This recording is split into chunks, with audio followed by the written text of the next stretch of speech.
আল্লাহ কত দয়াল রে, আল্লাহ কত মায়াশীল। আল্লাহ নামাজ পড়ি না, আমাদের উপর টাটা ফালান না, আমাদেরকে ধ্বংস করেন না। রোজা রাখি না, আমাদের উপর আল্লাহ গজব নাজিল করে না। আমরা মানুষের ঘর চুরি করি, কিন্তু গজব নাজিল করে না। আমরা মানুষের খেত দখল করি, কিন্তু গজব নাজিল করে না। আল্লাহ বড় দয়াল, এই জন্য একমাত্র ইবাদতের যোগ্য, ইবাদত পাওয়ার যোগ্য একমাত্র হলেন আল্লাহ। ওই আল্লাহ সৃষ্টি করেছেন, আমরা ইবাদতের জন্য সৃষ্টি করেছেন। এই জন্য আল্লাহ কোরআনে বলেন, ওয়ামা খালাকতুল জিন্না ওয়াল ইনসা ইল্লা লিয়াবুদুন।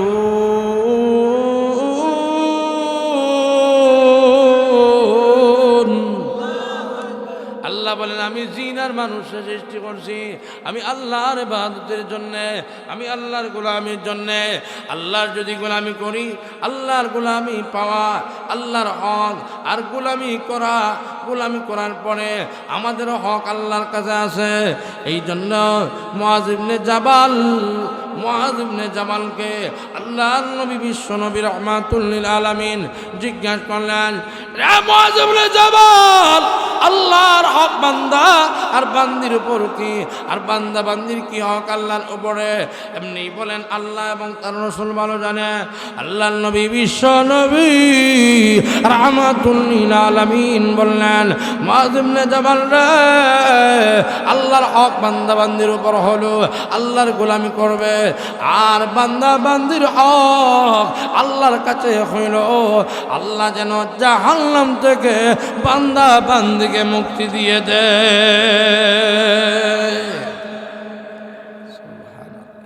তাহলে আসমান জমিনের মালিক আল্লাহ, ওই মালিকের গোলামি চলবে, দুনিয়ার কোনো রাজা বাদশার গোলামি চলতে দেওয়া হবে? আর যদি কোন, কিন্তু আমি যদি ব্যাখ্যা বিশ্লেষণ লম্বা করি সারা রাত চলে যাইব। হালকা ভাত্তার উপর হালকা হালকা ধারণা দেওয়া যাইতেছে। লাহু মা ফিস সামাওয়াতি ওয়া মা ফিল আরদ মা যাল্লাযী ইয়াশফাউ ইনদাহু ইল্লা বিইذনিহি। আল্লাহ এরপরে বলেন, তার অনুমতি ছাড়া তার কাছে, তার নিকট সুপারিশ করতে পারে কে? আল্লাহ বলেন, আল্লাহর পারমিশন ছাড়া আল্লাহর কাছে সুপারিশ করা যাবে না। কোনো পীর আল্লাহর অনুমতি ছাড়া সুপারিশ করতে পারবে না। কোনো দুনিয়ার গৌস আল্লাহর অনুমতি ছাড়া সুপারিশ করতে পারবে না। এক বেটায় ওয়াজ করছিল, কইরা কয়, আল্লাহ আমরা জান্নাত জাহান্নাম বুঝাইছে, বোঝানির পরে এক পর্যায়ে কয়, আমাদের সকলকে আল্লাহ জাহান্নামও যাইবার তৌফিক দান করুন। তাহলে বোঝা গেল বেটার থাল বেতাল ঠিক না, মানুষ দেখা। কিন্তু আপনারা যেহেতু আছেন, এখন তো আমি মনে করতেছি আমি গড়ের ভিতরেই মনে হয় বয়ান করতেছি, ঠিক আছে না?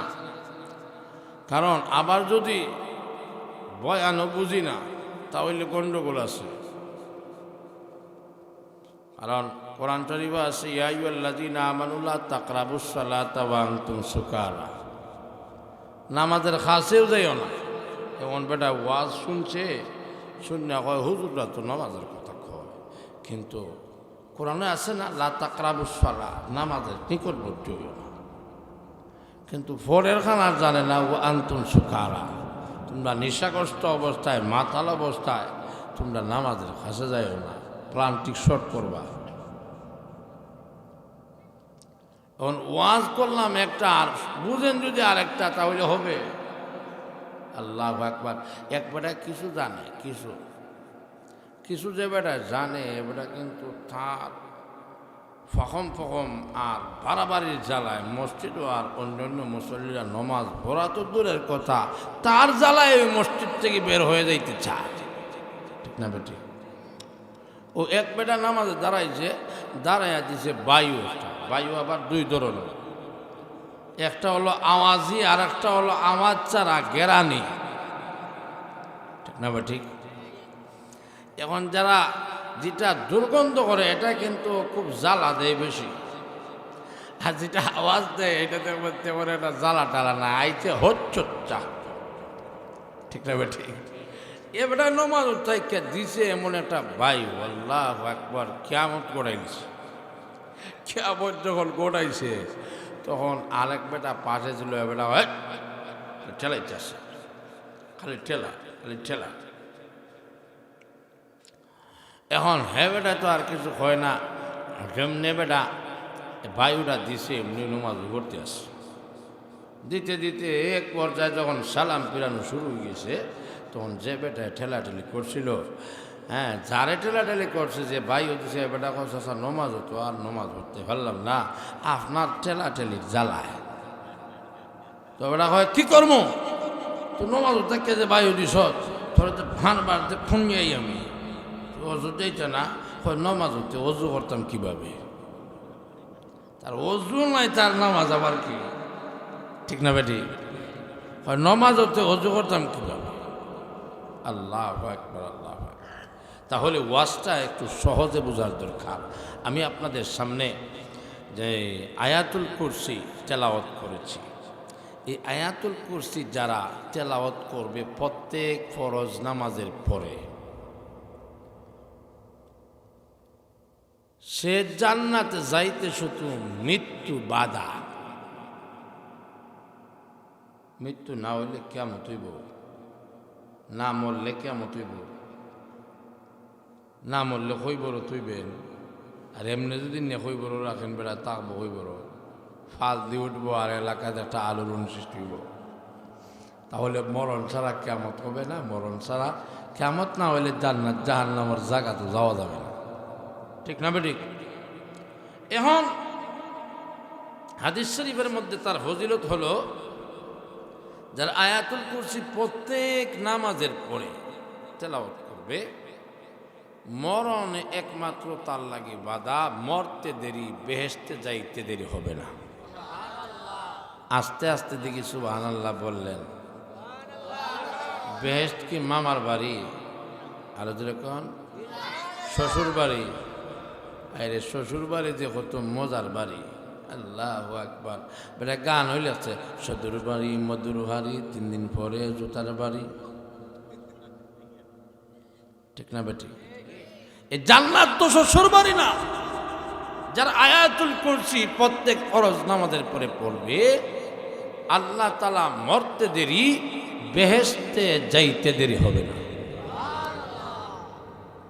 অন্য হাদিসের মধ্যে আসছে, আমরা তো অভাব অন্টনের মধ্যে পড়ে গেছি। অভাবে পড়লে খালি ভাই সাহেব টাকা দাও, টাকা দাও, অন্য অন্যদেরকে বলে টাকা দাও, সাহায্য চায়। হাদিস শরীফের মধ্যে আসছে, এক লোক আল্লাহর নবীর দরবারে যেয়ে বলল, আমার ঘরে কোনো বরকত নাই, টাকারও বরকত নাই, বাচ্চারাও শোনে না, বউয়ে তো আর শুনেই না। বউর যদি হয় ই, বউয়ে হয় সি, ঠিক না ভাই? ঠিক। বউর যদি বউ হয় চুপ, ঠিক না ভাই? ঠিক। এই জ্বালা দূর করতে হইলে ওই লোকটা যাইয়া বলল, আমার ঘরে তো তেমন বরকত টরকত নাই, কোনো কিছুতেই বরকত নাই। নবীজি বললেন, আয়াতুল কুরসি পাঠ করো, করো, বরকত হবে। আরো আসতে কোন সুবহানাল্লাহ, আরো জোরে কোন। শুধু বরকত না, আয়াতুল কুরসি পড়ে কোনো খাদ্যের মধ্যে যদি কেউ ফুক দেয় তাহলে খাদ্যটা বরকতময় হয়ে যায়। হাদিসটা বুঝছেন নি? 1 নম্বর হলো আয়াতুল কুরসি পড়লে গড়ের ভিতরে পড়লে গড়ে বরকত হয়। আর 2 নম্বর, আয়াতুল কুরসি যদি কোনো খাবারে ফুক দেন তে খাবারের মধ্যে বরকত হয়ে যায়, বাড়ি যায় খাবার। সুবহানাল্লাহ। আরেক হাদিসের মধ্যে উল্লেখ রয়েছে যে আয়াতুল কুরসি যে ব্যক্তি তেলাওয়াত করবে ফরজ নামাজের পরে, এক নামাজ থেকে অন্য নামাজ পর্যন্ত আল্লাহর হেফাজতে সে থাকবে। এক নামাজ থেকে যেমন ফজরের নামাজ থেকে জহর, জহরের নামাজ থেকে আসর, এইভাবে এক নামাজের পর থেকে পরবর্তী নামাজ পর্যন্ত সে আল্লাহর হেফাজতে থাকবে। সুবহানাল্লাহ। আর 2 নম্বর হইল যে অধিক আয়াতুল কুরসি তেলাওয়াত করবে। আয়াতুল কুরসি তেলাওয়াত করবে, আল্লাহ রব্বুল আলামিন তার এত ফজিলত বাড়াইবেন, আম্বিয়ায়ে কেরাম, সুহাদায়ে কেরাম, আউলিয়ায়ে কেরামদের দলভুক্ত হইয়া যাবে। কত বড় ফজিলত! সুবহানাল্লাহ।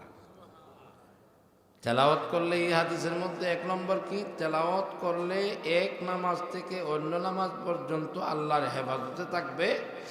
আর 2 নম্বর হলো তেলাওয়াত যদি কেউ বেশি পড়ে আয়াতুল কুরসি, তাহলে আল্লাহ তাআলা তাকে এমন দলের অন্তর্ভুক্ত করবেন, সমস্ত আম্বিয়া, নবীর বহু বচন আম্বিয়া, আম্বিয়া আলাইহিস সালাতু ওয়াস সালামের অন্তর্ভুক্ত হবে, শহীদানের অন্তর্ভুক্ত হবে, আউলিয়ায়ে কেরামদের অন্তর্ভুক্ত হবে আয়াতুল কুরসি বেশি বেশি তেলাওয়াত করলে।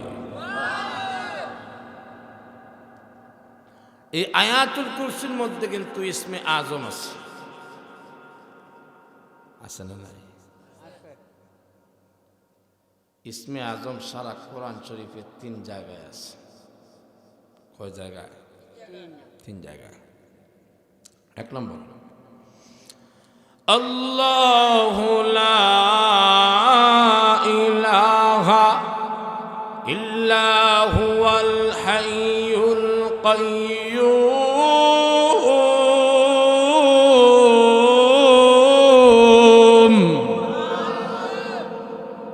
1 নম্বর সূরা বাকারা 3 নম্বর পারার মধ্যখানো যে আয়াত, সেই আয়াত হইল আয়াতুল কুরসির শুরুতেই আল্লাহর ইসমে আজম। ইসমে আজম এখানের মধ্যে আল্লাহর নাম আছে। সুবহানাল্লাহ বলেন। আর 2 নম্বর হলো সূরা আলে ইমরানের শুরুতে আলিফ লাম মিম,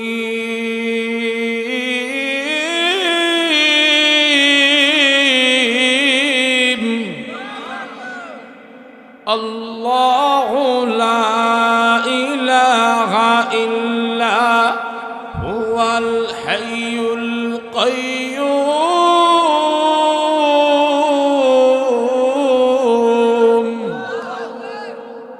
গেল 2 জায়গায় ইসমে আজম। আর 3 নম্বর হলো সূরা তাহার মধ্যে এক আয়াতে আল্লাহ বলেন ওয়া'আনাতিল বুজুহু লিল হাইয়িল কাইয়্যুম।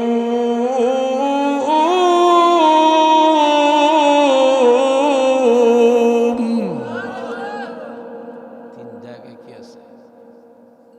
সারা কোরআনের 3 জায়গায় কি আছে? ইসমে আজম, হাই আর কাইয়ুম, হাইয়ু আর কাইয়ুম। সুবহানাল্লাহ বলেন। হাইয়ু আর কাইয়ুম করে যে দোয়া করা হবে, সেই দোয়া আল্লাহর দরবার কবুল হয়ে যাবে। বদরের যুদ্ধে মুসলমানরা বিজয় কিভাবে হয়েছে? তাফসীর ইবনে মাজহারের মধ্যে উল্লেখ রয়েছে, বদরের যুদ্ধে আল্লাহর নবী, বিশ্ব নবী রাহমাতুল লিল আলামিন দোয়া করলেন। হযরতে আলী থেকে বর্ণিত, আলী বলেন, আমি আল্লাহর নবী, বিশ্ব নবী রাহমাতুল লিল আলামিনের অবস্থা জানার জন্যে রণাঙ্গন থেকে, আমি যুদ্ধের ময়দান থেকে নবীজির কাছে চলে গেলাম। নবীজিকে দেখলাম সাজদারত অবস্থায় শুধু ইয়া হাইয়ু ইয়া কাইয়ুম পড়তে আসে, ইয়া হাইয়ু ইয়া কাইয়ুম পড়তে আসে। হযরত আলী রাদিয়াল্লাহু তাআলা বলেন, এরপরে আমি নবীর কাছ থেকে চলে গেলাম। আবার আয়েশা দেখি আল্লাহর নবী বিশ্ব নবী রাহমাতুল লিল আলামিন সাজদারত অবস্থায় শুধুমাত্র ইয়া হাইয়ু ইয়া কাইয়ুম করতে আসে, আর কোনো বাক্য বিশ্ব নবী পড়ে নাই, আর কোনো বাক্য তেলাওয়াত করে নাই, শুধুমাত্র ওই দুই বাক্য তেলাওয়াত করে, আর দুই বাক্য তেলাওয়াত করে আল্লাহর দরবারে চাই ইয়া হাইয়ু ইয়া কাইয়ুম। হাইয়ুন শব্দের অর্থ হইল মহান আল্লাহ চিরঞ্জীব, কাইয়ুম মানে সর্বদা আছেন, সব সময় থাকবেন।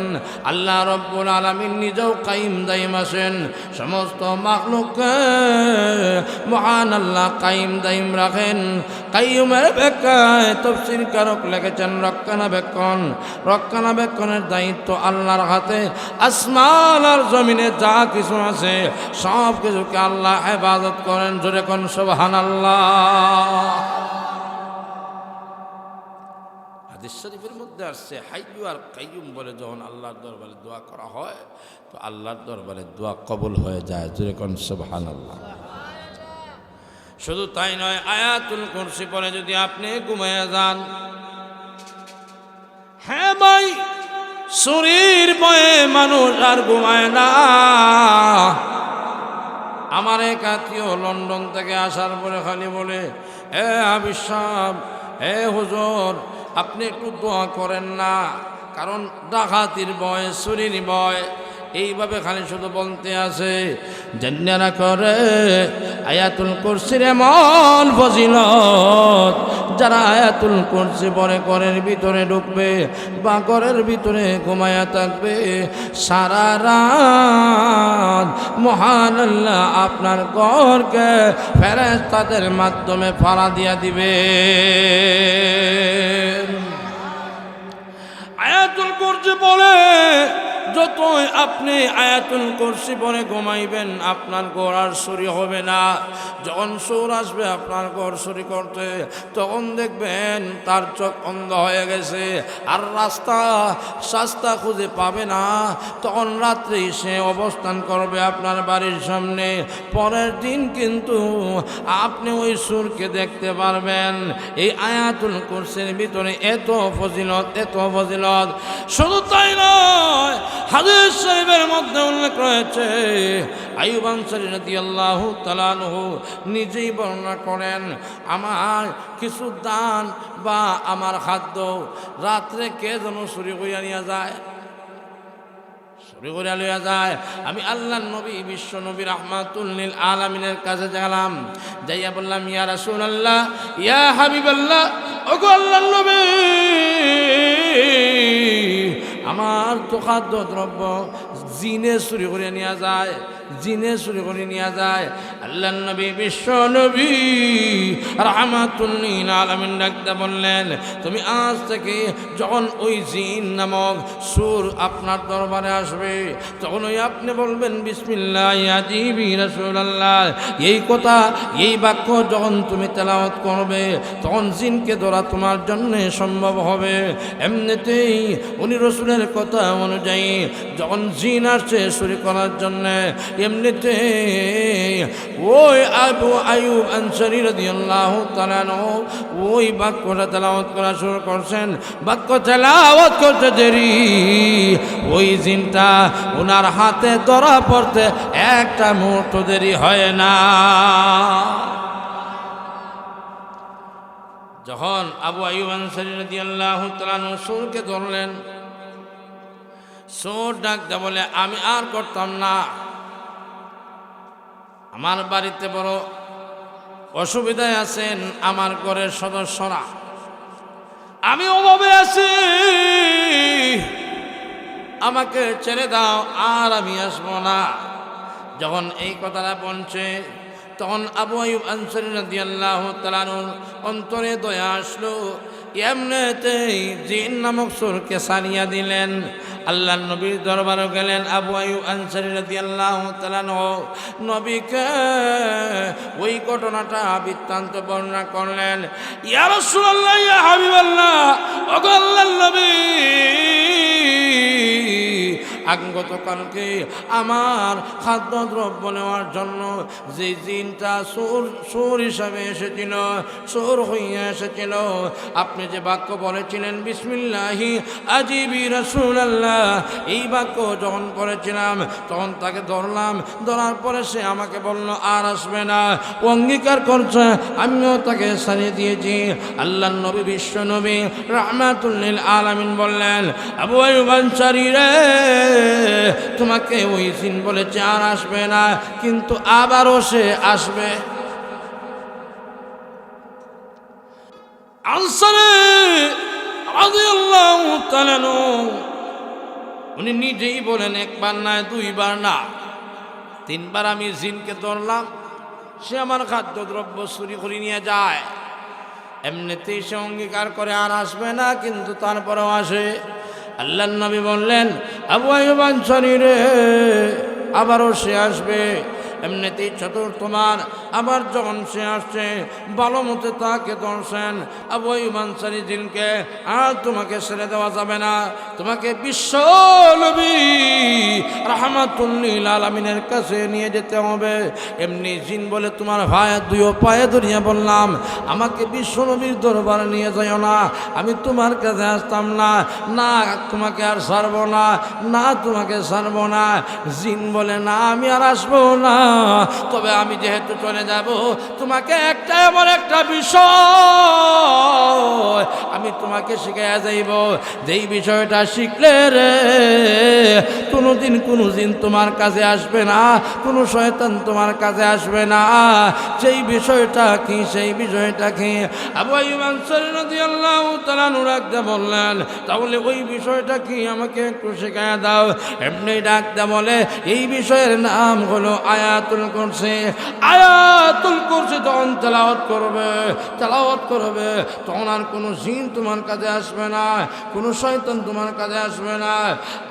আবু আইয়ুব আনসারী রাদিয়াল্লাহু তাআলা বলেন, আমি যখন আল্লাহর নবীর দরবারে গিয়ে হাজির হলাম, আল্লাহর নবীকে বললাম, নবী গো, জিনকে আমি ধরেছিলাম, সে তো আমার কাছ থেকে চলে যেতে চায়, আমি ভালোভাবে মজবুত করে ধরলাম, তখন সে আমাকে বলল, আমাকে ছেড়ে দাও, তোমাকে এমন জিনিস শিখায় দিব যেই জিনিসটা ইতিপূর্বে কেউ শিখায় না, আমাকে সে শিখাই দিয়েছে আয়াতুল কুরসি।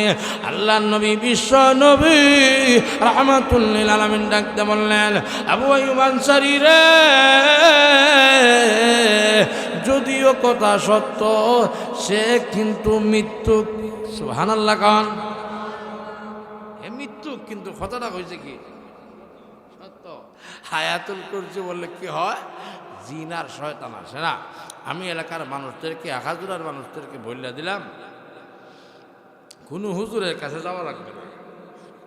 আয়াতুল কুরসি আজকে আপনারাও যারা পরিবর্গ আছে, মেয়ে আছে, ওয়াইফ আছে, তাদেরকে বলবেন আয়াতুল কুরসি শিখেন। আয়াতুল কুরসি পরে কোনো বাচ্চার উপরে ফুঁক দিলে জিন ভূত ফেরত আর কিছুই থাকবে না। আরো জোরে কোন সুবহানাল্লাহ। তাহলে আয়াতুল কুরসি বেশি বেশি পড়ার দরকার আছে না নাই? আজ থেকে প্রত্যেক ফরজ নামাজের ভরে আয়াতুল কুরসি ভরে আমরা যদি বুকের মধ্যে ফু দেই, তাহলে মরতাম আর বেশ তো যাইতাম। আয়াতুল কুরসির উপর আমল করার দরকার আছে। এবার আসুন, সময় যেহেতু অতি স্বল্প, আপনারাও ঘুমাইতেন, ঠিক না বেঠিক? আল্লাহু আকবার। এখন যদি না ঘুমান, ফজর যাইব মিস। ওয়াজ হইল নফল, আর ফজরের নামাজ কি ফরজ। এই জন্য তো এক বেটা যখন শুনছে সুন্নতের উপরে আমল করতে হইব, ফাঁকড়ি লাগাইতে হইব, বেটা যখন শুনছে ফাঁকড়ির ফজিলত, এমনি লঙ্গি কুল্লা ফাঁকড়ি বান্ধা শুরু করছে। তাহলে ওয়াজে কি অ্যাকশন করছে না রিল্যাকশন করছে? রিল্যাকশন করছে।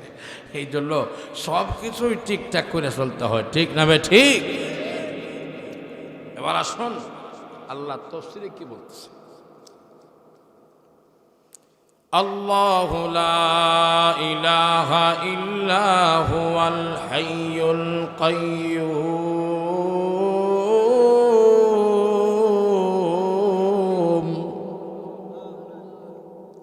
আল্লাহ রাব্বুল আলামিন বলেন আল্লাহু লা ইলাহা,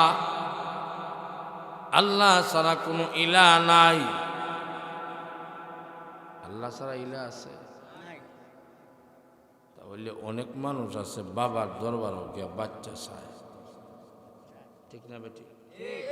বলে কি কেউ ফিরে না খালি হাতে খাজানে তোর দরবারে হক্কুর হক্কুর শক্কুর শক্কুর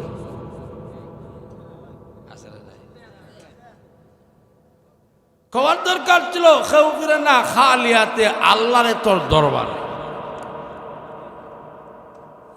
আরো কত গান এখন, কত জটা শাহ কুত্তা শাহ বিলাই শাহ দেশও গড়ছে।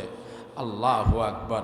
মহিলারা গিয়েও তারারে সেজদা করে আস্তে আস্তে করে, আর গানও গায় ও বাবা রে তুমি ছাড়া আমরা বাঁচব কেমনে, ও বাবা তুমি আমার আমি তোমার রে।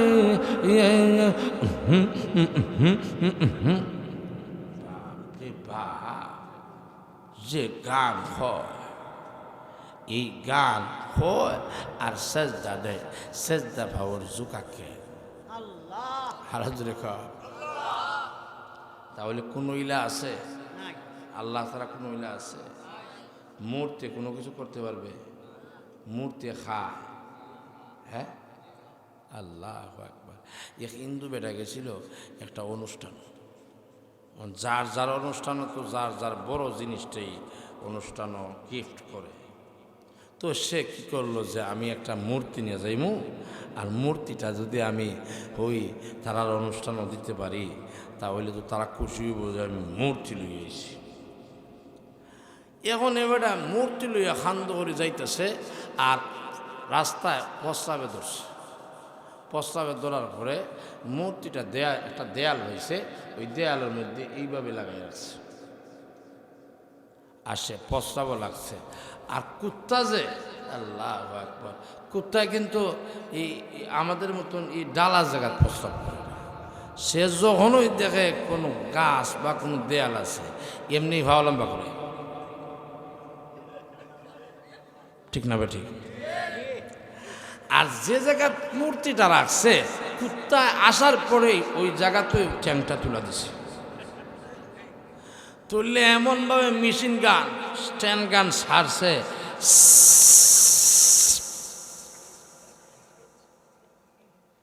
এখন প্রস্তাব করতেছে। আর হেও প্রস্তাব করতেছে, হেও ছাড়ছে পাকিস্তানের দিকে, আর এ ছাড়ছে ভারতের দিকে। দুইজনই মুতার বন্দি আছে। এই কুত্তা এই কুত্তা এক কুত্তা, কুত্তা তো আর উঠে না। এখন দৌড়ি আইছে মূর্তির কাছে, আইসা কয় এই মূর্তির ঘরে মূর্তি, তোরে 100 বার আমি কি করলাম, এত মহব্বত করলাম, কাঁধে করে নিয়ে আসলাম, তুই মূর্তির উপরে প্রস্তাব করলো। আর তুই মূর্তি যেহেতু এই কুত্তারে সরাইতে পারলে না, কুত্তারে দমকও দিতে পারলে না, আমি যে তোরে বইয়া নিয়ে আইলাম, আমার এই বিপদটাকে উদ্ধার করবে কিভাবে? তুই তো আমার বালাও করতে পারছে না, বুড়োও করতে পারছে না, যেহেতু কুত্তারে তুই দমক দিতে পারছ না, এ মূর্তি এই মুহূর্তে তোরে শেষ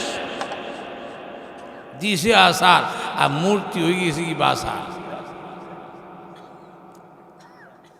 তাহলে কোনো মূর্তি প্রভু হইতে পারে, সূর্য প্রভু হইতে পারে, চন্দ্র প্রভু হইতে পারে, চাঁদ প্রভু হইতে পারে, তারকা প্রভু হইতে পারে, গাছ, তাহলে গাছ পূজা করে, মাছ পূজা করে, সূর্য পূজা করে, চন্দ্র পূজা করে, তারা পূজা করে, কোনো পূজা করা সেদিন কাজে আসবে? আল্লাহ বলেন আল্লাহু লা ইলাহা ইল্লাহু, আল্লাহ ছাড়া কোনো ইলাহ নাই। আসেনি? আল্লাহর আয়াতে বলেন ওয়া ইলাহুকুম ইলাহুম ওয়াহিদ, তোমাদের ইলাহ এক, আল্লাহ এক ইলাহ। লা ইলাহা ইল্লা হুয়াল আজিজুল হাকীম।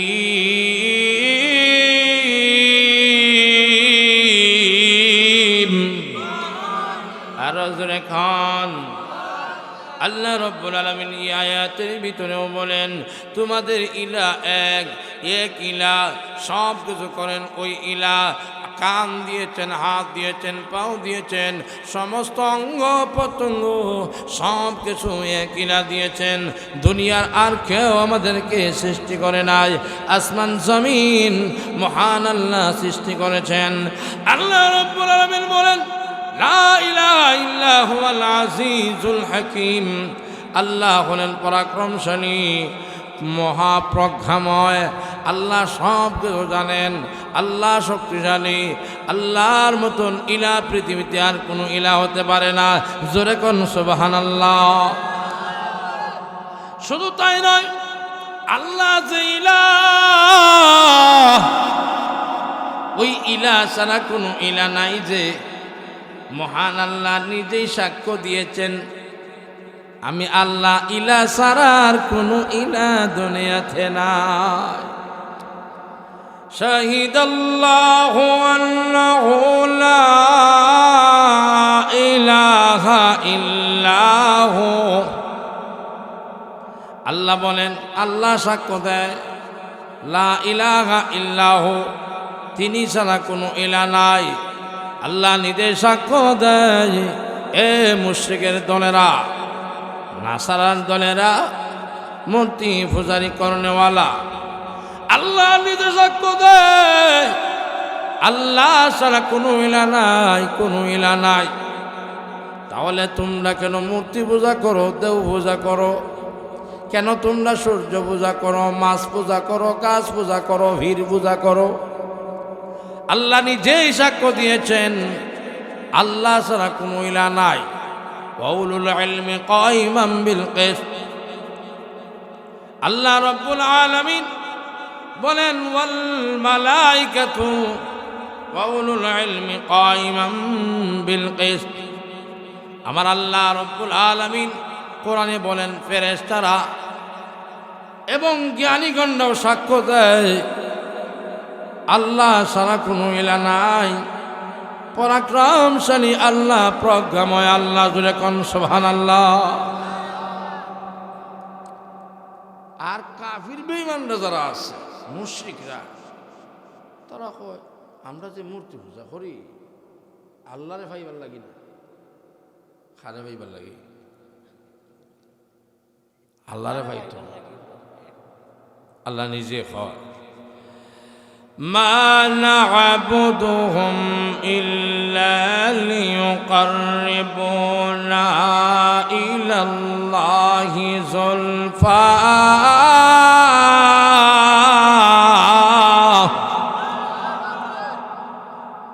তারা কি বলে? মূর্তিদের ইবাদত করে আর বলে লিয়ুকাররিবুনা ইলাল্লাহি যুলফা, আল্লাহর নৈকট্য লাভের জন্য তো আমরা তাদের ইবাদতি করি, মূর্তির ইবাদতি করি, চন্দ্রের ইবাদতি করি। আর এইগুলা আমি যে এইগুলার ইবাদতি করি আল্লাহর না নৈকট্য হাসিল করার জন্যই করি। আল্লাহ রাব্বুল আলামিন এই আয়াতের ভিতরে নকল করে বলেছেন। শুধু তাই নয়, মুশরিকরা বলে হাউলাই সুবহানা ইনদাল্লাহ, এই মূর্তি আর দেব পূজা আর কাজ পূজা যে আমরা করি, আমাদেরকে তো আল্লাহর কাছে নিকট, আল্লাহর নিকট আমাদের জন্য সুপারিশ করবে ওই মূর্তিগুলায়, ওইগুলায়, সেইগুলায়। আমি আপনাদের সামনে বলতে চাই, আগে যেই বেটা মূর্তি কাঁধে করে নিয়ে আসছিল ওই মূর্তি কি কুত্তারে দাঁড়াইতে পারছে? তাহলে যে মূর্তি কাউকে ক্ষতিও করতে পারে না, লাভবান করতে পারে না, সেটা কোনোদিন ইলাহ আর খোদা হতে পারে না। আওয়াজ দিয়ে বলেন ঠিক না বেঠিক? আমি বলতে চাই, আসমানকে সৃষ্টি করেছে, আরো জোরে জমিনকে সৃষ্টি করেছে।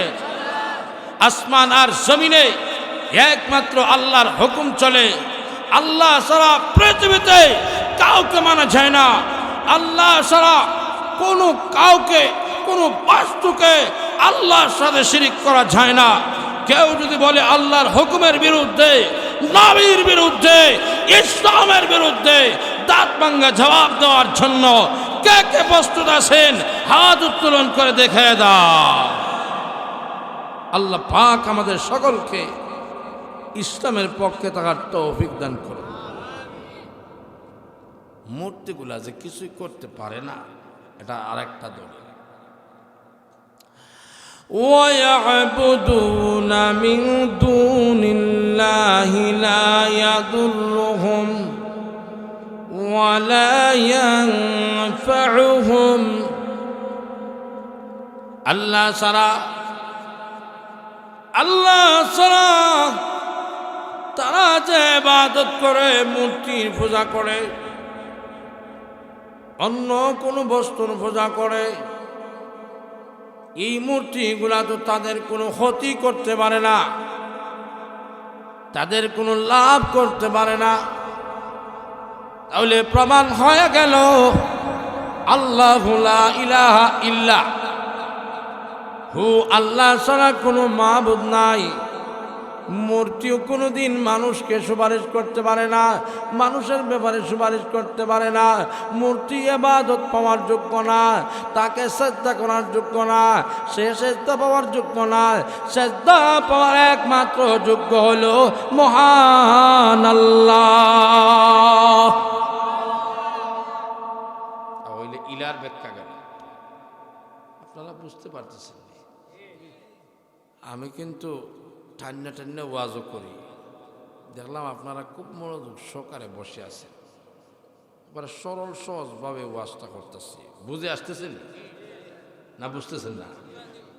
আর যদি মনে করেন ইটা ওয়াজের দরকার না, দেখবেন এমন টান দিব বাড়ির মহিলা হল আজকে আর ঘুমাইতো না। কথাটা বুঝছেন? আমি তো আসলাম একটু শিখানোর জন্য, আমি কিন্তু আজকে আপনাদের উস্তাদ না। না, আর এক বেটার কাছে আমি কারের ড্রাইভারে শিখছি, বেটা সারা দুনিয়াতে হয়। হেলালি সাহেব তো আমার ছাত্র। কি ছাত্র? এখন আপনারা আমি কোরআনের শিক্ষা দিতেছি, তাহলে আপনারা উস্তাদ মানবেন না, আর আপনারা ছাত্র। ঠিক আছে, ওয়াজের পরে আমরা সব ভাই ভাই, ঠিক না বেঠিক? তাহলে আপনারাও মনোযোগ সহকারে যদি শ্রবণ করেন, তখন আমি কথা হইতে সহজ হইব, কিছু জিনিস আপনাদেরকে শিখে যেতে পারবো। আর যদি মনে করেন ইত্যা ওয়াজ তো বহুত হয়েছে, টানটুন দিন টানও দেমন দেব, কোনো অসুবিধা নেই, চলবো তো। ইলাহের ব্যাখ্যা কিছুটা গেল, এবার আসুন এর পরবর্তীতে আল্লাহ বলতেছেন আল হাইয়ুল কাইয়্যুম। হাইয়ুন শব্দের অর্থ হইল চিরঞ্জীব। আল্লাহর মরণ আসেনি, আল্লাহর সর্দি আসেনি, আল্লাহর কাশি আসেনি, আল্লাহর বিয়া শাদী আসেনি, কিছুই নাই। আল্লাহর ছেলেও নাই, মেয়েও নাই। আল্লাহ আসমানের মুখাপেক্ষী না, জমিনের মুখাপেক্ষী না। পুলিশে নি ধরবো, কাউকে ধরতে হবে, আর না হয় পুলিশের হাত থেকে বাঁচা যাইতো না, এরকম মুখাপেক্ষীও না। আল্লাহ রাব্বুল আলামিনের মুখাপেক্ষী আসমান আর জমিন সব কিছু, কিন্তু আল্লাহ কারো মুখাপেক্ষী নয়। আল্লাহ হলেন চিরঞ্জীব, আল হাই। আল্লাহ চিরঞ্জীব, আল্লাহ আগেও ছিলেন, এখনও আছেন, পরেও থাকবেন, সারা জীবন আল্লাহ থাকবেন। কিন্তু আসমানে কেউ থাকবে না, জমিনে কেউ থাকবে না, নবী রাসূল কেউ থাকেন নাই, কোনো পীর আউলিয়া থাকবে না। সমস্ত জগতের সব মাখলুক একদিন মরণের পেয়ালা পান করতে হবে, কিন্তু একমাত্র বাকি থাকবে আপনি আমাদের খোদা, আপনি আমাদের প্রভু মহান আল্লাহ। জোরে কোন সুবহানাল্লাহ। আল্লাহ কোরআনে বলেন, সূরা রহমানে ইরশাদ করেন, কুল্লু মান আলাইহা ফান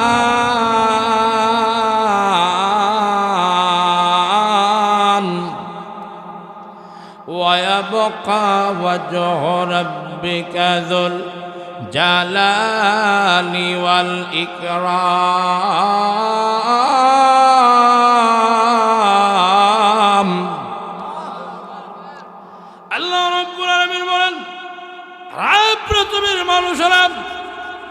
আসমানে যা কিছু আছে, জমিনে যা কিছু আছে, সব মরণশীল। এমনকি আজরাইল আলাইহিস সালাতু ওয়াস সালাম মরণশীল। সবাই মরবে, শুধুমাত্র বাকি থাকবে মহান আল্লাহ। আল্লাহর কোনো মরণ থাকবে না। জোরে কোন সুবহানাল্লাহ। এই আয়াতের ভিতরে, আয়াতুল কুরসির ভিতরে আল্লাহ একত্ববাদের বয়ান শুরু হয়ে গেছে। সুবহানাল্লাহ বলেন। আল্লাহর একত্ববাদ, আল্লাহ যে এক, তার সাথে কোনো শরীক নাই, সেটা পরিষ্কার হয়ে গেছে। সুবহানাল্লাহ বলেন। আল হাইয়ুল কাইয়্যুম,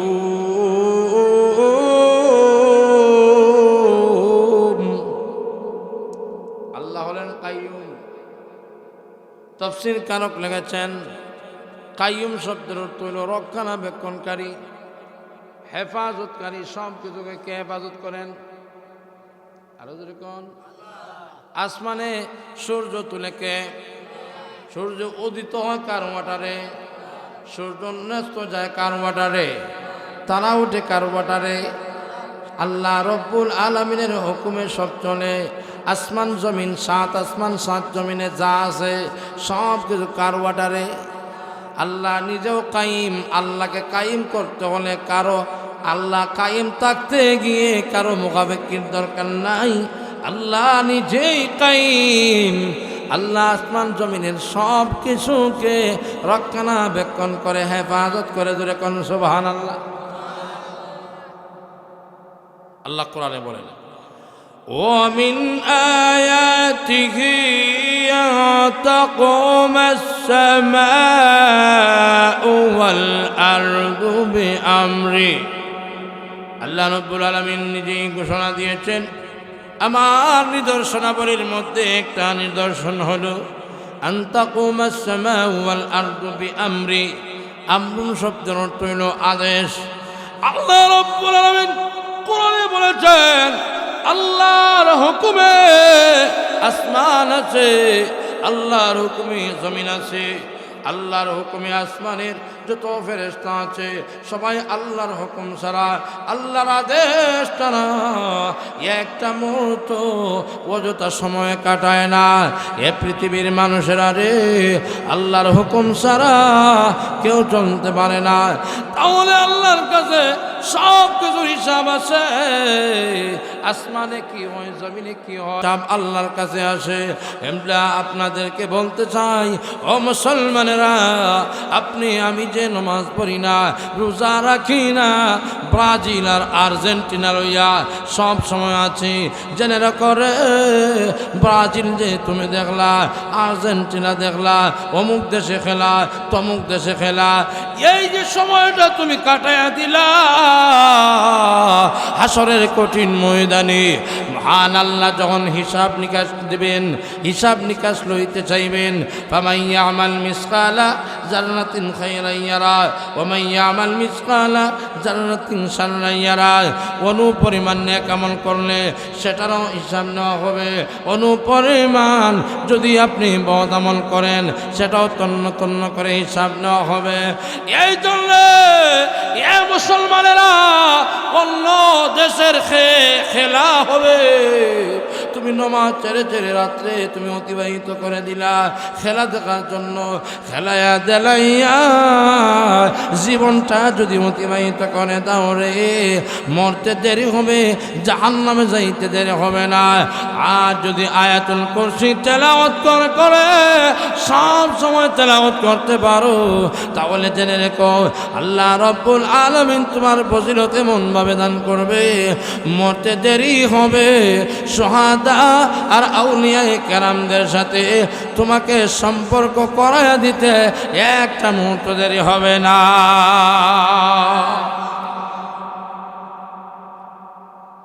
আল্লাহ বলেন আল কাইয়ুম।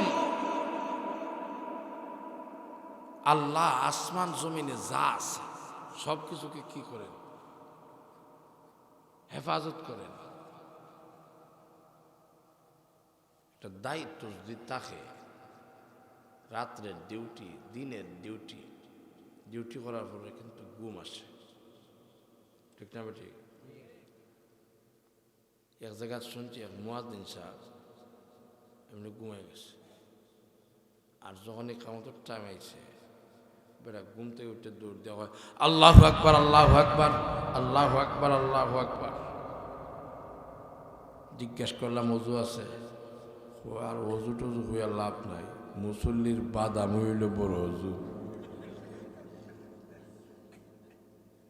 মুসল্লির বাদাম কি বড় ওযু? এখন আর লাগে না, তার ঘুম এসে যায়। দিনের বেলায় যারা মাটি কাম করে সন্ধ্যার পরে বউরে হইব কি তাড়াতাড়ি বাদ দিলে ঘুমাইতে থাকে, ঠিক না বেটি? আর রাত্রে যারা ডিউটি করে সকালবেলা বাচ্চা নিতেও যদি ডিস্টার্ব করে তখন দেখবেন ওই বাচ্চারে কীরকম ফিটা দিত চায়। রাত্রে ডিউটি করছি, দিনের বেলা তুই ঘুমাইতে, ঠিক না বেটি? উজাগরি করলে ডিউটি করলে ঘুম আসার কথা কিনা? আল্লাহ যে আসমান জমিন খেয়াল রাখেন, ফারাদারি করেন, আল্লাহর ঘুমার দরকার নেই?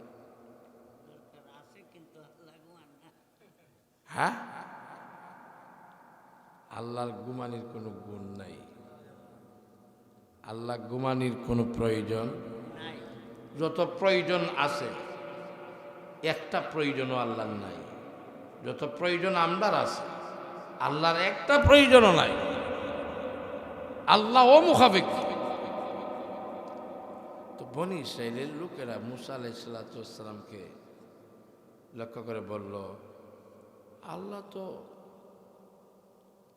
সারাটা আসমান সারা জমিন সব কিছুই উনি রক্ষণাবেক্ষণ করে হেফাজত করে দায়িত্ব নিছে, ঘুমায় কোন সময়? একটু জিজ্ঞেন না। মুসা আলাইহিস সালাম বলে, এরকম কথা হইয়েন না, এরকম কথা হইয়েন না, না আপনি জিজ্ঞান। আল্লাহ রাব্বুল আলামিন মুসা পয়গম্বরকে লক্ষ্য করে বলেন, মুসা রে, বনি ইসরাইলরা তোমাকে বলছেন তুমি একটা কাজ করো, 3টা রাত তুমি আর ঘুমাইবা না, আমি একটা ডিউটি তোমাকে দিয়ে দিব। ফেরেশতা আল্লাহর দরবারে বলল, মুসা নবী তো এরকম বলতেছে। আল্লাহ ফেরেশতাদেরকে ডাকতে বললেন, যাও মুসা পয়গম্বরকে বলবেন উনি যেন 3টা রাত না ঘুমায়। না ঘুমানোর কথা বলছেন, আর ডিউটি দিয়েছেন একটা। ডিউটি হলো মুসা পয়গম্বরের 2 হাতে 2টা কাঁচের বোতল দিয়া দিবা। কাঁচের বোতল, উনি কাঁচের বোতল নিয়ে দাঁড়ায় থাকবে, ঠিক না বেটি? আল্লাহু আকবার। দাঁড়ানি যে কত কষ্ট। আমি ছাত্র পড়ানোর সময় ছাত্রদের দাঁড় করে রাখতাম, দাঁড়ানোর ঘরে খালি হুজুর আমি আঁকতাম, আমি মুততাম। আসলে কিন্তু দাঁড়ায় এত কষ্ট হয়, এই জন্য কি করে প্রস্রাব করত, পায়খানা করত। মুসা আলাইহিস সালাম 3টা রাত এইভাবে দাঁড়ায় রয়েছেন 2টা বোতল লইয়া। আল্লাহু আকবার। 3টা রাত অতিবাহিত হয় নাই, হঠাৎ করে মুসা পয়গম্বর আলাইহিস সালাম রাত্রে গভীর রজনীতে চন্দ্রা এসে গেছে, খালি উঙ্গায়। আল্লাহ, একদিন দেখা যাইতাম একটা গাড়ি তুলছে, ওটার পরে দেখলাম একজন মহিলা আর পুরুষ, মহিলাও এক জায়গার, পুরুষ আরেক জায়গায়, 2 জন এক সিটে ঘুমাইছে, আর মহিলা যেইভাবে উঙ্গাইতেছে।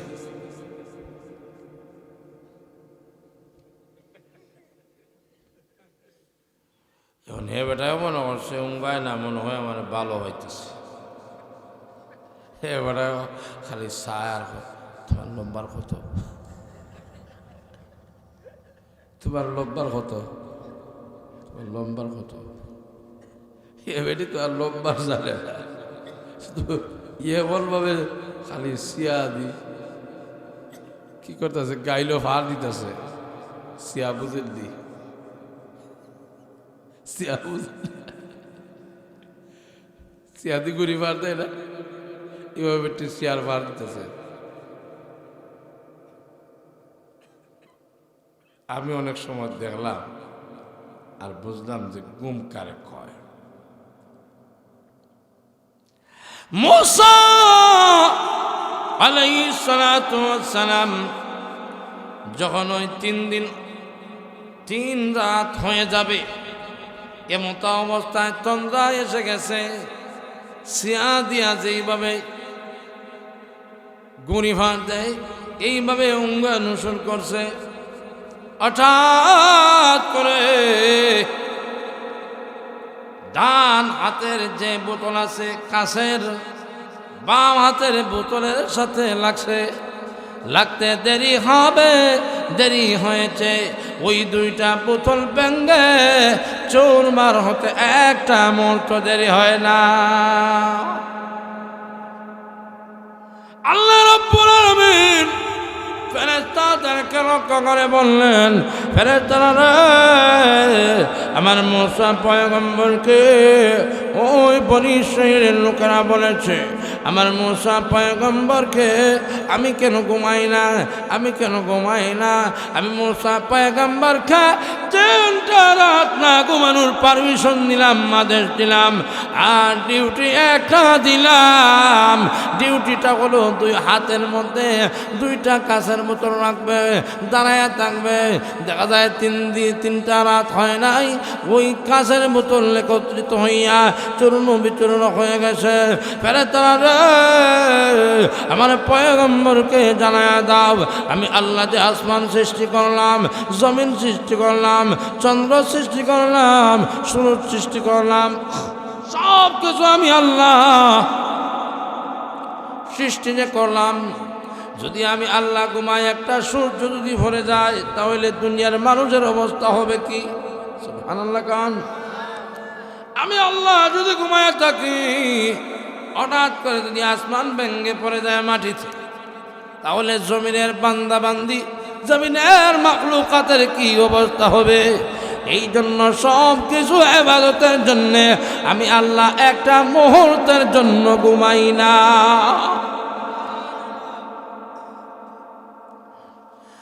লা তাখুযুহু সিনাতুন ওয়ালা নাওম।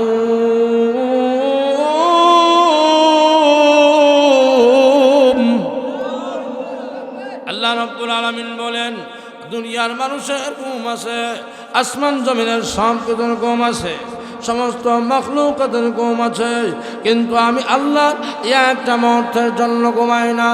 কোন সময় আমার প্রিয় বান্দারা আমি আল্লাহর কাছে চাইবে, কোন বিপদে পড়ে, কোন মুসিবতে পড়ে, আমি আল্লাহর কাছে চাইতে হবে। আমি আল্লাহ যদি ঘুমায়া থাকি রে, তাহলে তাদের ডাকে কে সাড়া দিবে, তাদের দোয়াকে কবুল করবে? এই জন্য 24 ঘন্টার ভিতরে একটা মুহূর্তের জন্য আমি আল্লাহ ঘুমাই না। লা তাখুযুহু সিনাতুন ওয়ালা নাওম। আল্লাহকে কোনো ঘুম কাবু করতে পারে না, আর উঙ্গন্যও কাবু করতে পারে না। সিনাতুনের মানা হইল নুআস, আরবিতে বলে নুআস। তন্দ্রাকে, তন্দ্রার অর্থ হইল নুআস।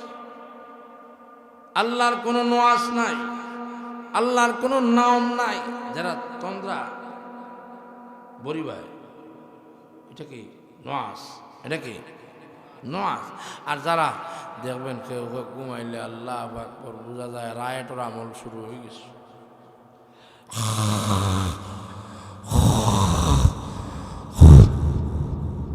আছে না নাই? আল্লাহরে খকরান্য নাই, তন্দ্রাও নাই, ঘুমও নাই। সুবহানাল্লাহ। লা তাখুযুহু সিনাতুন ওয়ালা নাওম লাহু মা ফিস সামাওয়াতি ওয়া মা ফিল আরদ। এখানে লাহুর মানা তাফসীরে জালালাইনের মধ্যে উল্লেখ রয়েছে। ইলা দিয়া ইন্তেফা উদ্দেশ্য না, ফায়দার জন্য ইলাম আসে নাই, এলাম এসেছে তামলিকের জন্যে। এই ইলামের ব্যাখ্যা হবে তামলিক, আর তামলিকের মানা সহজ হইল মালিক। লাহু দ্বারা মালিক বুঝাইছেন, লাহু মা ফিস সামাওয়াতি ওয়া মা ফিল আরদ, আসমান জমিনের মালিক আল্লাহ, চন্দ্র সূর্য সব কিছুর মালিক আল্লাহ, আরশের মালিক আল্লাহ, কুরসির মালিক আল্লাহ, জমিনের মালিক আল্লাহ, আপনাদের মালিক আল্লাহ, আমার মালিক আল্লাহ, সব কিছুর মালিক। আরো ধরে কোন কে? সব কিছুর মালিক আল্লাহ। ইন কুল্লু মান ফিস সামাওয়াতি ওয়াল আরদ, সব কিছুর মালিক আল্লাহ। এই জন্য মালিক যদি আল্লাহ হয় আর সবাই যদি আল্লাহর গোলামি করে, ফেরেশতারা আল্লাহর গোলামি করে, চন্দ্র সূর্য আল্লাহর গোলামি করে, মানুষ আল্লাহর গোলামি করে, আসমান জমিনের মালিক আল্লাহ। আসমান জমিনে যা আছে সব হইল আল্লাহর চাকর। চাকরের আরে দুনিয়াতে দেখেছি কোনো মালিকের ঘরে যদি কোনো চাকর থাকে, মালিকের কথা শোনে না। মালিক যদি বলে আমার ক্ষেতের মধ্যে একটু গোবর দিয়ে আসো, গোবর আঁতো লাগলে গন্ধ করবো, আমি গোবর দিতে পারতাম না, তখন এই চাকরটা আর রাখবো নি মালিকে? এই চাকরটা আর মালিক রাখবে না। আল্লাহ কত দয়াল রে, আল্লাহ কত মায়াশীল আল্লাহ। নামাজ পড়ি না, আমাদের উপর টাটা ফালান না, আমাদেরকে ধ্বংস করেন না। রোজা রাখি না, আমাদের উপর আল্লাহ গজব নাজিল করে না। আমরা মানুষের ঘর দ্বার চুরি করি, কিন্তু গজব নাজিল করে না। আমরা মানুষের খেত দখল করি, কিন্তু গজব নাজিল করে না। আল্লাহ বড় দয়াল। এই জন্য একমাত্র ইবাদতের যোগ্য, ইবাদত পাওয়ার যোগ্য একমাত্র হলেন আল্লাহ। ওই আল্লাহ সৃষ্টি করেছেন, আমরা ইবাদতের জন্য সৃষ্টি করেছেন। এই জন্য আল্লাহ কোরআনে বলেন, ওয়ামা খালাকতুল জিন্না ওয়াল ইনসা ইল্লা লিয়াবুদুন।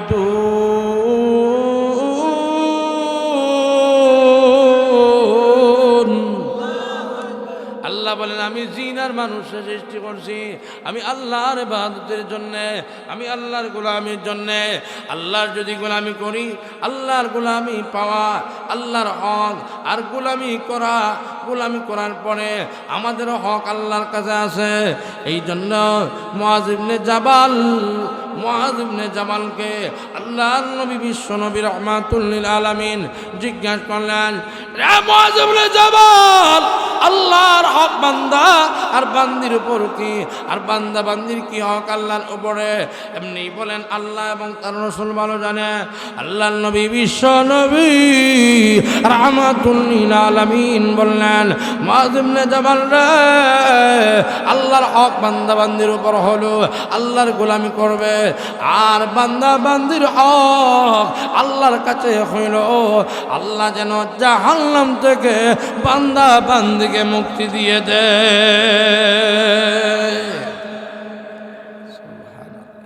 তাহলে আসমান জমিনের মালিক আল্লাহ, ওই মালিকের গোলামি চলবে, দুনিয়ার কোনো রাজা বাদশার গোলামি চলতে দেওয়া হবে? আর যদি কোন, কিন্তু আমি যদি ব্যাখ্যা বিশ্লেষণ লম্বা করি সারা রাত চলে যাইব। হালকা ভাত্তার উপর হালকা হালকা ধারণা দেওয়া যাইতেছে। লাহু মা ফিস সামাওয়াতি ওয়া মা ফিল আরদ মা যাল্লাযী ইয়াশফাউ ইনদাহু ইল্লা বিইذনিহি। আল্লাহ এরপরে বলেন, তার অনুমতি ছাড়া তার কাছে, তার নিকট সুপারিশ করতে পারে কে? আল্লাহ বলেন, আল্লাহর পারমিশন ছাড়া আল্লাহর কাছে সুপারিশ করা যাবে না। কোনো পীর আল্লাহর অনুমতি ছাড়া সুপারিশ করতে পারবে না। কোনো দুনিয়ার গৌস আল্লাহর অনুমতি ছাড়া সুপারিশ করতে পারবে না, কেউ পারবে না। কারণ আল্লাহ রব্বুল আলামিন সুপারিশ করার যাকে পারমিশন দিবেন সে ওই সুপারিশ করবে, অন্যথায় কারো পক্ষে সুপারিশ করা সম্ভব না। মুশরিকটা বলে সুপারিশ করবে কে? হাউলাই সুবহানা ইনদাল্লাহ, আল্লাহর নিকট তো মূর্তিরা সুপারিশ করে। কিন্তু আল্লাহর নবী বিশ্ব নবী রাহমাতুল লিল আলামিন নিজেই বলেন, আনা আউয়ালু শাফি ওয়া আনা আউয়ালু মুশফি। কিয়ামতের কঠিন ময়দানে সুপারিশ আর কেউ করতে পারবে না, সর্বপ্রথম সুপারিশ করব আমি, আর সর্বপ্রথম আমার সুপারিশ কবুল করা হবে। এই জন্য লক্ষ্য করুন, হাসরের কঠিন ময়দানে মানুষের মাথার উপরে যখন রাত উপরে সূর্য আসবে, মানুষের মাথার যে মগজ আছে মগজগুলা মোমের মতন উনাতে থাকবে, মগজের মতন উনাতে থাকবে। হাসরের মাঠ কায়েম হয়ে যাবে, আর শরীরের পসিনায় কারো হবে ঘন্টা বাণী, কারো হবে আঁটু বাণী, কারো হবে উরু পানি, কারো হবে কোমর পানি, এইভাবে কারো হবে সাঁতার। সবাই একত্রিত হয়ে আদম নবীর কাছে চলে যাবে। আদম পয়গম্বর, আপনি তো জাতির পিতা, আপনি বলেন আমাদের প্রথম বাবা। এই মুহূর্তে আল্লাহর কাছে একটু সুপারিশ করেন না, আল্লাহ যেন আমাদেরকে মাফ করে দেয়। হাসরের মাঠের অবস্থা সহ্য করতে পারি না গো, আল্লাহর কাছে একটু সুপারিশ করেন না। আদম নবী ডাকতে বলবেন, উম্মতেরা রে, হাসরের মাঠে আমি আদম নবী সুপারিশ করার কোনো পারমিশন নাই। কারণ হলো আমি এই মুহূর্তে আল্লাহর কাছে সুপারিশ করি যদি আমিও তো রাখাইমু। সুবহানাল্লাহ কোন। কারণ আল্লাহ আমাকে জান্নাতে যখন আমি ছিলাম তখন ওই আল্লাহ বলেন, ওয়ালা তাকরাবা হাদিস শাজারা ফাতাকুনা মিনাজ জালিমিন। গন্ধম ফল খাইস না, গন্ধম ফলের কাছেও যাইস না। আমি তো যাইয়া ফলটো গ্রহণ করেছিলাম। এখন যদি হাসরের মাঠে আমি উম্মতের জন্য সুপারিশ করি, তখন আল্লাহ যদি আমাকে জিজ্ঞাসা করে, আদম রে, তোকে আমি বলছিলাম গন্ধম গাছের কাছে যাইতে না, তুই যে গেলে, তাহলে আমি কি জবাব দেব? এরপরে যাবে সমস্ত উম্মতরা ইব্রাহিম পয়গম্বরের কাছে।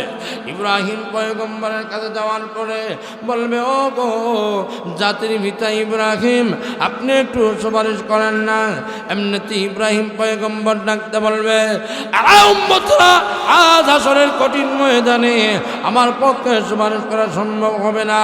কারণ হলো আমি মূর্তিগুলা, আমার বাপ দাদার যত মূর্তি ছিল সব কিছু ভেঙে চুরমার করে দিয়েছিলাম। আর যদি হাসরের মাঠে আমার আল্লাহ যদি আমাকে জিজ্ঞাসা করে, যার যার ধর্ম নিয়ে তারা ব্যস্ত আছে, তুমি কেন রে মূর্তিগুলা ভেঙে চুরমার করে দিয়েছিলা, তখন আমি কি জবাবটা দিব? এই জন্য সুপারিশ আমি করতে পারবো না। এমনিতেই হযরতে মূসার কাছে চলে যাবে উম্মতেরা, যাইয়া বলবে, মূসা কালিমুল্লাহ, আপনার তো লোক হলো কালিমুল্লাহ, আল্লাহর সাথে কথা বলেছেন। মূসা পয়গম্বর, আপনি একটু সুপারিশ করেন না, আল্লাহ রাব্বুল আলামিন যেন আমাদেরকে মাফ করে দেয়। মূসা পয়গম্বর ডাকতে বলবেন, উম্মতেরা রে, হাসরের কঠিন ময়দানে আজকে সুপারিশ করার পারমিশন আমার নাই। কারণ আমি কিপ্তিকে একটা তাপ্পড় দিয়েছিলাম, এক তাপ্পড়ে জীবনটা শেষ হয়ে গেছে।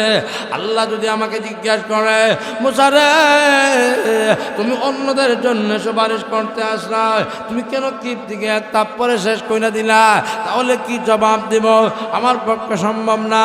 এমনি যাইবে ঈসা আলাইহিস সালাতু ওয়াস সালামের কাছে, ঈসা নবীর কাছে বলবে, উম্মতেরা, ও ঈসা পয়গম্বর, আপনি তো শুলিতে উপরে উঠে গিয়েছিলেন, আপনি তো আসমানে ছিলেন, ও ঈসা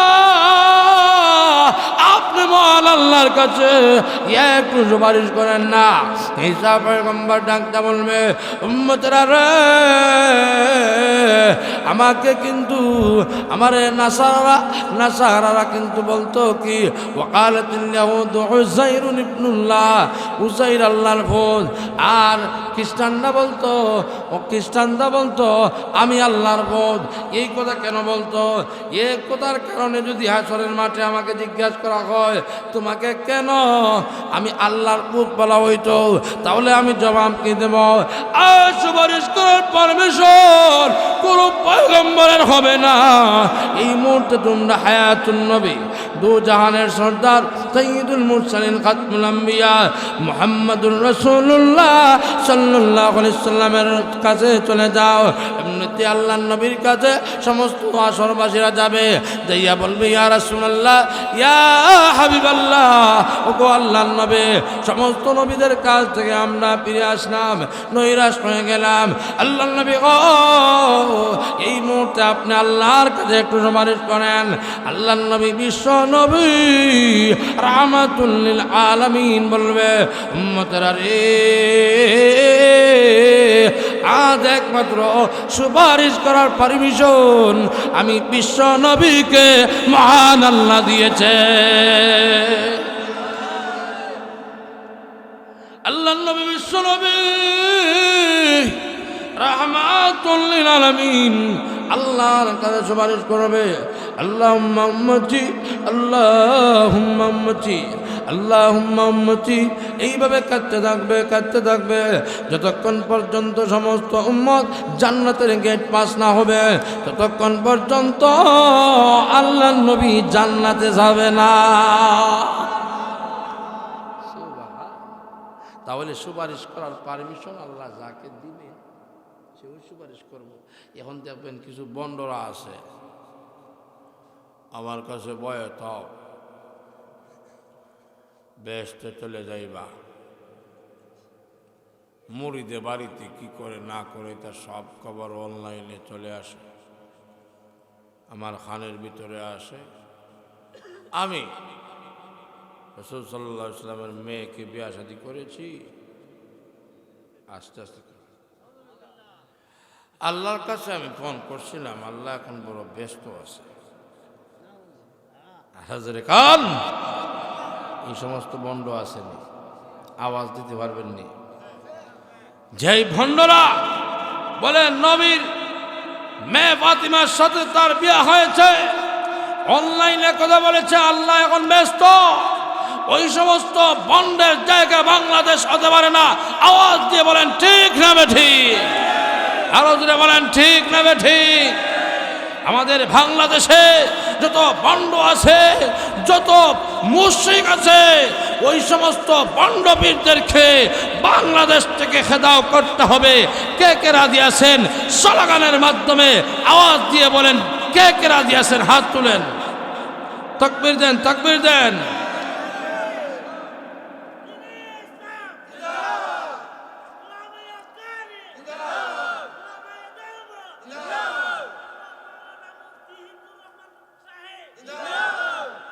আরো জোরে উইতিব তকবীর, জোরে না হইলে গরম হইত না। এটা তকবীর দেন আশপাশ, না রে হইয়া জোরে দেন।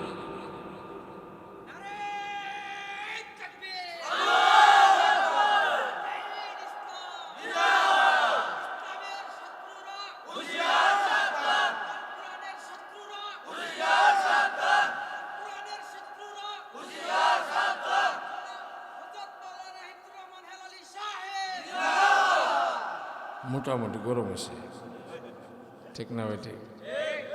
আর এই যে মানুষ কেন গরম হইবার কথা না, তারপরে যে গরম, বাবা রে, আল্লাহ আল্লাহ।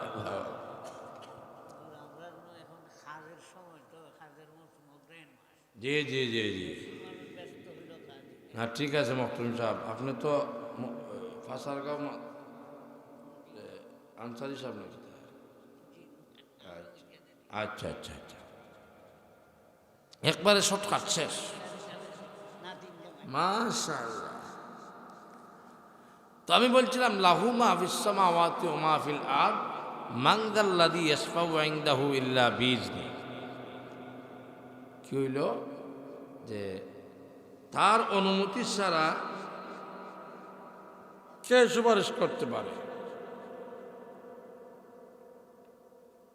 ইল্লা বিইজনি ইয়ালামু মা বাইনা আইদিহিম ওয়া মা খালফাহুম। দেখেন আল্লাহ কত বড়।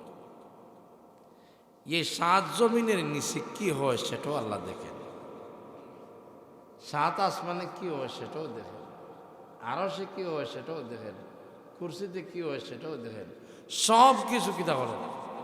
আমাদের জন্মের আগে কি হয়েছে না হয়েছে এগুলো আল্লাহ জানেন। আমরা জানেননি? আমাদের জন্ম হওয়ার পরে কি হবে না হবে আল্লাহ জানেন না, জানেন। এখানে কিন্তু অনেক মুফাসসিরিনে কেরাম ব্যাখ্যা দিয়েছেন।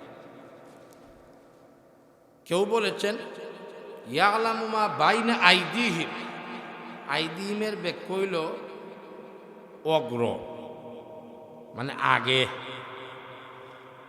খালফাহুম পরে বা পিছে, আগে আর পিছে। এখানের মধ্যে এটাও হইতে পারে জন্মের আগের ঘটনাও আল্লাহ জানেন, আমাদের জন্মের পরের ঘটনাও, দুনিয়াতে আসার ঘটনাও জানেন, পরকালে কোন দিন যাব সেই ঘটনাও জানেন। আল্লাহ আগে সব কিছু জানেন, আল্লাহ সব কিছু দেখেন জানেন। বিশ্বাস আছে তো? তাহলে যদি আল্লাহ জানে আর দেখে সব কিছু আল্লাহ নিয়ন্ত্রণ করেন, তাহলে আমরা আজ থেকে যে সুদ খাইব এটা আল্লাহ জানেনি, গোশ জাগাইব আল্লাহ জানেনি, লুকাইয়া যে রমজানও আমরা তো খিচুড়ি গরো খাই এটা জানেনি না? জানে না মনে হয়। আর আলিমুল আমার বিরুদ্ধে যে মামলা দেয় এটা মনে হয় আল্লাহ দেখেনও না জানেনও না। জানেননি? জানেন তো? তাহলে এটার বিচার হইতো না? হবে। লিমানিল মুলকুল ইয়াউম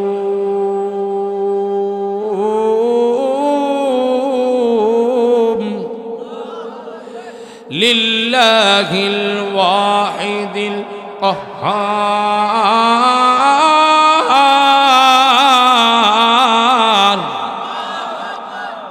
হে দুনিয়ার মানুষেরা, তোমরা এখন ক্ষমতায় গিয়ে কি করতেছ আল্লাহ কিন্তু জানে না? জানে না? ক্ষমতার পরে তোমরার অবস্থা কি হবে জানেনি? হ্যাঁ পৃথিবীর মানুষেরা, সব কিছু আল্লাহ জানে, সব কিছু বুঝেন। প্রকাশ্যে যা করো সেটাও জানে, অপ্রকাশ্যে যা করো সেটাও জানে। আজকাল যা কিছু আমরা মনে মনে ধারণা করেন সেটাও মহান আল্লাহ জানে। এই জন্য এটা যদি বিশ্বাস হয় রে, কোনোদিন চুরি করতে পারি না, কোনোদিন বিয়ার আগে ছেলে আর মেয়ে ফোন আলাপ করতে পারি না। আল্লাহু আকবার। ফোনের যে জ্বালা, কত মহিলা যে আমরার উপরে ভরি দেয়। হ্যালো, হ্যাঁ ভাই কই আছো রে? আর রিস্কা বেড়ায় চালায়, রিস্কাও চালায় হ্যালো হ্যালো। আল্লাহু আকবার। আর দেখবেন অনেক মহিলারাও আছে, দেখবেন হ্যালো যে হইব আর হাত ধরা লাগে না, এদিকে বান্ধা লাগব। হ্যালো, কেমন আছেন? কেমন আছেন? কেমন আছেন? হ্যাঁ, না ঘুমাইছি না, আব্বাইছুন আব্বাইছুন আব্বাইছুন আম্মাইছুন আম্মাইছুন, এখন না এখন না। আসলে এই যে আস্তে আস্তে কথা হয় বাইর থেকে শোনা যায় না, আল্লাহও মনে হয় শুনেন না। শুনেননি? আল্লাহ যদি শুনে তাহলে প্রেম প্রীতি আর চলে না। আল্লাহ শুনলেন কবিরা গুনাহ চলে না, আল্লাহ শুনলে সগীরা গুনাহ করতে মনে চাইবে না। কারণ আল্লাহ তো সব কিছু জানবে। কারণ জানার পরেই হাসরের মাঠে জিজ্ঞাসা করবে, কেন তুই করলে চুরি, কেন তুই ভেম্পিরিতি করলে, কেন রে জিনার কাজে লিপ্ত হইলে, কেন রে আমি আল্লাহর হুকুম মানলে না, আমি আল্লাহর গোলামি করলে না। সব কিছু যেহেতু আল্লাহ জানেন, হাসরের মাঠে ডান্ডা দিবেন। কেন আলিমুল আমাদেরকে জেলে ঢুকাইলে? তারা তো কোরআনের কতই মন ছিল, তারা তো হাদিসের কতই মন ছিল।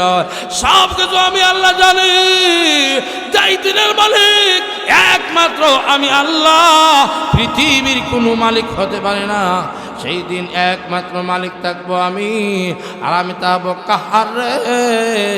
দুনিয়াতে থাকা অবস্থায় আমি আল্লাহ রহমান, হাসরের কঠিন ময়দানে আমি আল্লাহ হব কাহার। কাহারের মানা হইল আমি আল্লাহ বড় করা থাকবো। সেই দিন তুমি কে আমি জানবো না, তুমি কে আমি এর দিকে ইঙ্গিত করবো না। তুমি যদি সঠিকভাবে চলো রে, যদি আমি আল্লাহর গোলামি করো, সঠিক অনুযায়ী তোমার নম্বর আমি দিব। আর যদি সঠিকভাবে তুমি পারসা রেখো, তাহলে আমি ডিম দিব।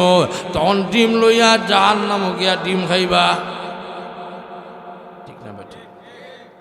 আল্লাহ রাব্বুল আলামিন বলেন, ইয়ালামু মা বাইনা আইনিহিম ওয়া মা খালফাহুম। আগে পিছনে সব কিছু আল্লাহ জানেন। সুবহানাল্লাহ। ওয়ালা ইউহিতুনা বিশাইইম মিন ইলমিহি ইল্লা বিমা শাআ।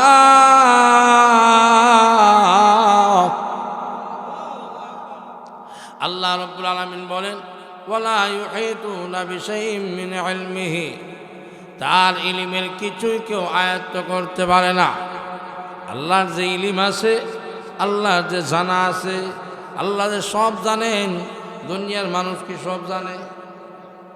কেউ জানে মাইক চালাইতো জানে, কেউ জানে ক্যামেরা চালাইতো, কেউ জানে মাটি কাম করতো, কেউ জানে পিকআপ চালানি, কেউ জানে মাছ মারা, কেউ জানে কি চুরি, কেউ জানে ডাকাতি। সব মানুষের সব জানে না। ঠিক না বেঠিক? আল্লাহ রাব্বুল আলামিন বলেন, আমি আল্লাহ যা জেনেছি আমার সব কিছু জানা। আমার ইলমের থেকে কেউ কোনো ইলম আয়ত্ত করতে পারবে না। আর আমি যাকে ইচ্ছা তাকে ইলম দেব, তাও আমি আল্লাহর মতন ইলম না। কারণ দুইজন আল্লাহ যদি হয়ে যায়, তাহলে দুইজনে কইব, একজনে কইব আজকে রাত দিলে, আর একজনে কইবেন না রাত না, আজকে দিন দিলে। কারণ দিন যদিও দিনের কথা, যেহেতু আমি কইছি আমার একটা ক্যাপাসিটি আছে। আর রাতের কথায় বেটা রাত দিতাম আসলাম, হ্যাঁ হয় দিন দিতাম। ঠিক না বেটি? দেখলাম মসজিদ কমিটি অনেক জায়গায় আছে, আপনাদের এলাকার কমিটির কোনো সমস্যা না। যেমন আইও কইব ইমাম সাহেব কো, আরে অত বেতন যে দেয়, এটা কি তাইনোর হামায় না? ঠিক না বেটি? ইমাম সাহেব রে আয়া কইব, ইমাম সাহেব আপনি এক কাম করেন, গোড় ঝাড়ু দিয়েন, আর 5-4টে বাসা দিয়ে খাইয়া ঘুমাই থাকেন, আর গোড় দ্বারে যে এই গান্নবান্ন যা আছে সব কিছু পরিষ্কার টরিষ্কার করে রাখবেন। আর বেতন আপনার 2,500, 4-5 মাস পরে একসাথে দেয়ালেন। আসেনি এরকম? মুয়াজ্জিন দিকে দমক দেয়, তুই আসলি আজান দিলি না? ঠিক না বেটি? আর গরুর ভিতরে দিকে বউ হয়, এই বউ হয় জাল বাড়ি দিয়ে পারে কোমর ফাটাই লাগবে। এ কথা যখন হয় দৌড় দিয়ে ভাল মারি আবার বার থেকে আসেনি এরকম? গরু গিয়ে দেখবা বউর কিছু কোনো দাম নাই, বউ হয় ফেরি করিও না, চাই ঘর থেকে বের হয়ে যাও। আর কোনো জায়গা হয় না, সার হোস্টেলও হয় না, কোনো জায়গা তুই আরাম পায় না। মসজিদ হয় ইমাম সাহেব গেছে, এই 2-3 দিন ধরে দেখি না, কি লাগাইছে।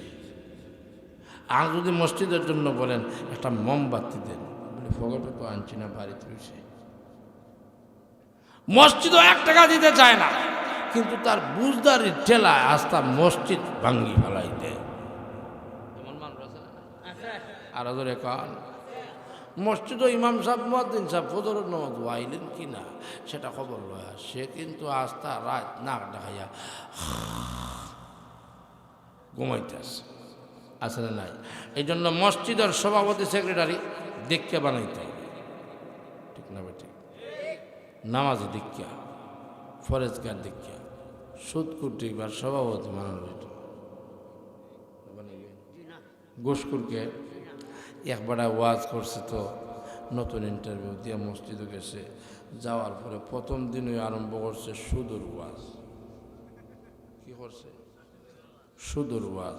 যে সুদূর ওয়াজ করছে, এমন ওয়াজ করছে, এখন সভাপতি খালি বেটার দিকে চায়,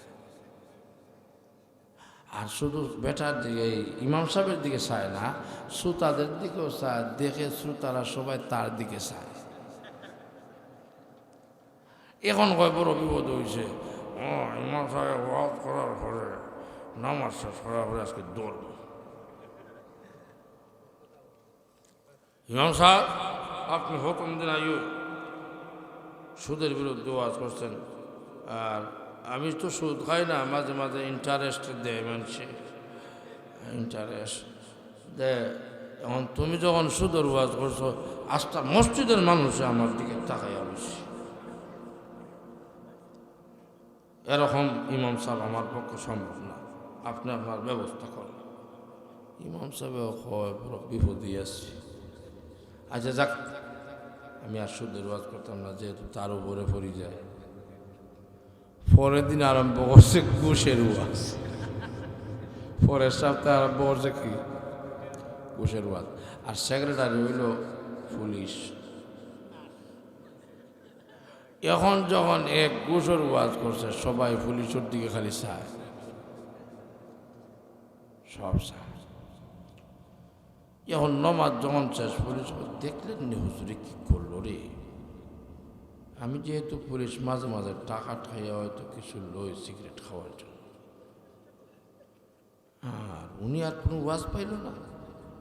একদিন সভাপতির নিয়ে ছুটে, একদিন আমি সেক্রেটারি নিয়েও ছুটল।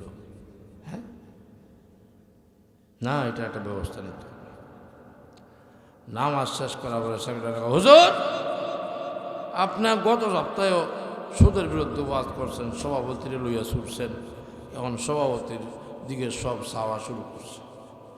আর এ সপ্তাহে আমি যেহেতু পুলিশ, মাঝে মাঝে টাকা ঠাইয়া খাই, মাঝে মাঝে এই সেই করে খায়, তো মানুষ মানে এমনি একটা ইজ্জত করে। এটা ইংরেজিতে কি কয়, পুরস্কার হাদিয়ারে কি কয়, হ্যাঁ, বকশিস। এই বকশিস দেয়, কিন্তু আপনি যখন ওয়াজ করছেন, সবেন আমার দিকে ছায়া বসে, আপনি আর কোনো ওয়াজ পান না। বড় বিপদের মাঝে পড়ছি। এখন তো আর সুদের ওয়াজ করেন দিত না, ঘুষের ওয়াজও করেন দিত না। আচ্ছা দেখি আগামী সপ্তাহে কী করুন যায়। ওই যেহেতু সভাপতি সুদ খায়, আর সুদের ওয়াজ করতাম না, আর সেক্রেটারি যেহেতু ঘুষ খায়, আর ঘুষের ওয়াজ করতাম না। আচ্ছা যাই হোক, এদিকে কিন্তু মদ টদ মনে হয় কম খাওয়া হয়, তো মদের ওয়াজটাই করে লাগে। যেমনি মদের ওয়াজ করছে, এখন কেশিয়ারের দিকে সবে চায়। গত রাত খাই রাস্তায় টাল হয়েছিল, ওন কেশিয়ারেও আর সাইটুকি চতুর্দিকে মানুষ তার দিকে তাকায় রয়েছে, সরমর ছুটে তার মাথা নিচে। ইমাম সাহেব আমার বিরুদ্ধে ওয়াজ করতেছে, বুঝাইয়া দিল, বুঝাইয়া দিল।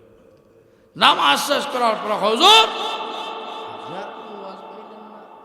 সুদের ওয়াজ করিয়া সভাপতি সাহেব লইয়া ছুটছেন, ঘুষের ওয়াজ করে সেক্রেটারি সাহেব লইয়া ছুটছেন, আর মদের ওয়াজ মাঝে মাঝে আমার মাথায় কাজ করে না, দিকে তুলে তুলে বোতল খায়। আপনি আজকে আমার নিয়ে চলছেন, আপনার বেতন কে দিবে না দিবে জানি না, আমি আর বেতন দিতে পারবো না। এরপর থেকে ইমাম সাহেব হয়, সুদের ওয়াজ বাংলাতে করলে মানুষ বুঝে, ঘুষের ওয়াজ বাংলাতে করলেও বুঝে, আর এই যে মদের ওয়াজ বাংলাতে বললেও বুঝে। পরের সপ্তাহ আরবিতে এমন গালি শুরু করছে, তারা খুদ বই দিতেছে। কি করতেছে? খুতবাও দিতেছে। এই হইল অবস্থা। আমাদের মসজিদে সুদকুর যদি হয়, টাকা পয়সা আছে, আন্ডার সেক্রেটারি বনা পয়সা আপনিও করতাম। আমি আপনাদেরকে বলতে চাই, সুদকুরকে কোনো ইজ্জত দিবেন না। আস্তে আস্তে বলেন। সুদকুরের জানাজার নামাজেও যাবেন না। সুদকুরকে ইজ্জত দেওয়া যাবে না। সুদকুরকে মসজিদের সেক্রেটারি কোন পদের দায়িত্ব দেওয়া যাবে না, যাবে না, যাবে না। তাহলে সে অমনি বুঝে আসবে যে টাকা পয়সা যতই অর্জন করি কেউ তো আর দাম দেয় না, এমনি সুদ ছেড়ে দেবে। ঘুষখোরকে ইজ্জত দেওয়া যাবে না। মসজিদের সেক্রেটারি সভাপতি বেনমাজিকে বানানো যাবে না। পয়সা থেকে বলে আপনার আপনি সব দাম না। যে নামাজ পড়ে নিয়াত গরিব তাকে সেক্রেটারি বানাবেন, নিয়াত গরিব নামাজি তাকে সভাপতি বানাবেন, নিয়াত গরিব কিছুই নাই নামাজি আছে তাকে ক্যাশিয়ার বানাবেন। আমাদের দোষ বড়, আমরা যাকে দেখি ভালো শার্ট লাগাইছে, ভালো ফ্যান লাগাইছে, আর হুন্ডা চালায় ঘুম ঘুম ঘুম ঘুম করিয়া চারে হয় মালা সহ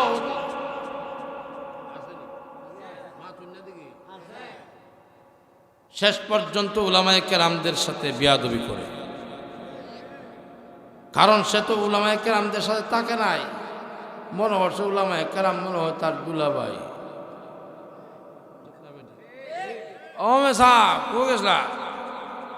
হুজুরে যদি সালাম দেয়, আসসালামু আলাইকুম। ওয়ালাইকুম সালাম। কোন দিন বাড়িতে গেছিলা আর আইলা কোন দিন?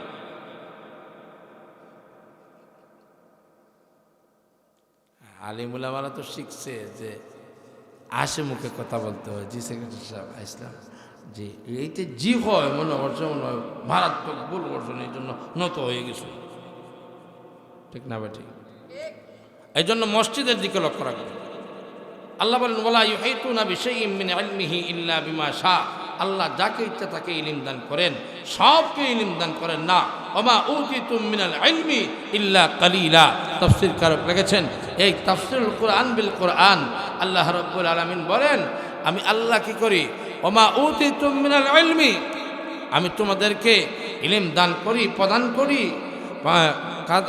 কি কি কতটুকু? ইল্লা কিলা, সামান্য। আমি তোমাদেরকে অল্প ইলমই দান করি।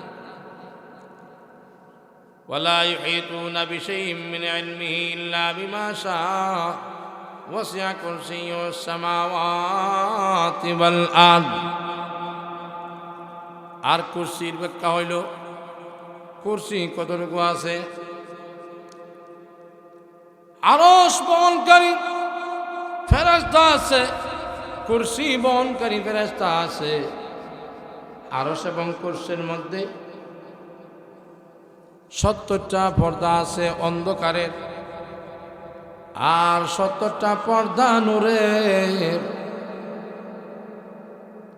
এই জন্য আরশ হইল বড় কুরসির চেয়ে।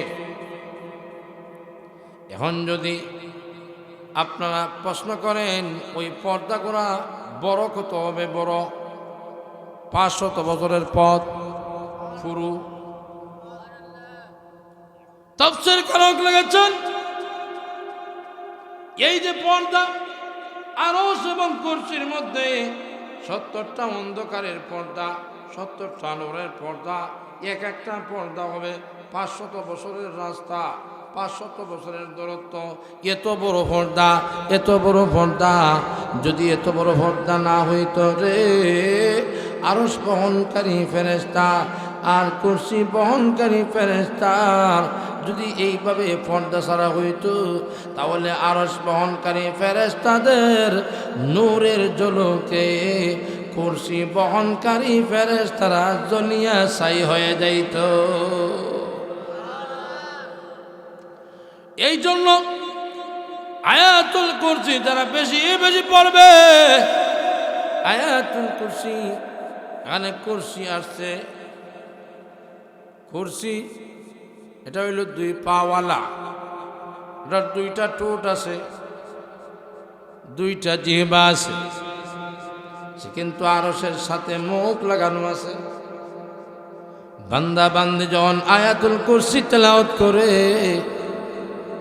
ওই বান্দা বান্দির জন্যে ওই আয়াতুল কুরসি যে তার ঠোঁট লাগানো আরশে, আল্লাহর কাছে তার মাগফিরাতের জন্য কান্দে।